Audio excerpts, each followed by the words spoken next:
গল্পকথন by Nasir পর্বে আজকে আপনাদেরকে শোনাতে যাচ্ছি সালমা চৌধুরীর লেখা গল্প আমির তু ভালোবাসি তোকে, সিজন 2। আজকে প্রথম পর্ব।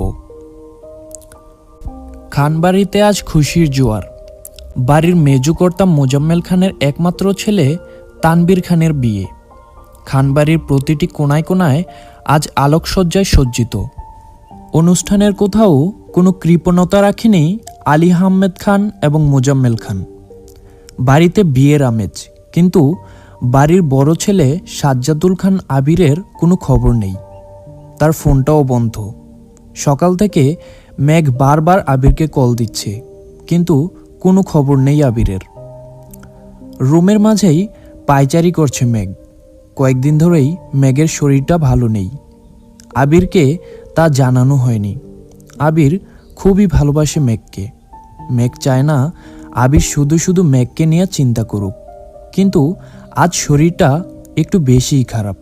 তার মাঝেই বড় ভাই তানবীর এবং নিজের সবচেয়ে কাছের বান্ধবী বন্যার বিয়ে।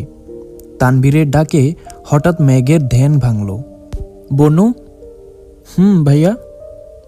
ভাইয়ার কোনো খবর পাওয়া গেল?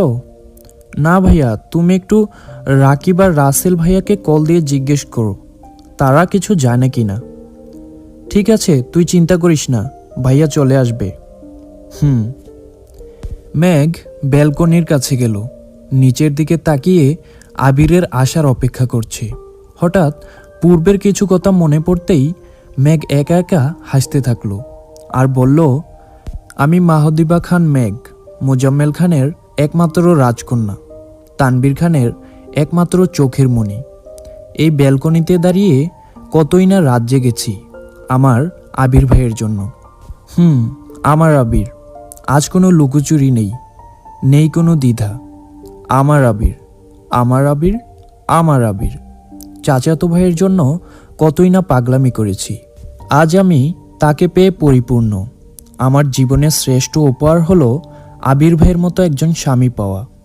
আজ আবির ভাইয়ের পুরনো একটা চিঠি খুব করে মনে পড়ছে। নীল দিগন্তের ওই উড়ন্ত মেঘেরা জানে কত স্বপ্ন উড়িয়েছি বেনামি খামে। হঠাৎ ফোনের টুংটুং শব্দে ধ্যান ভাঙল মেঘের। দেখল আমার আবির নামে সেভ করা নাম্বার থেকে মেসেজ।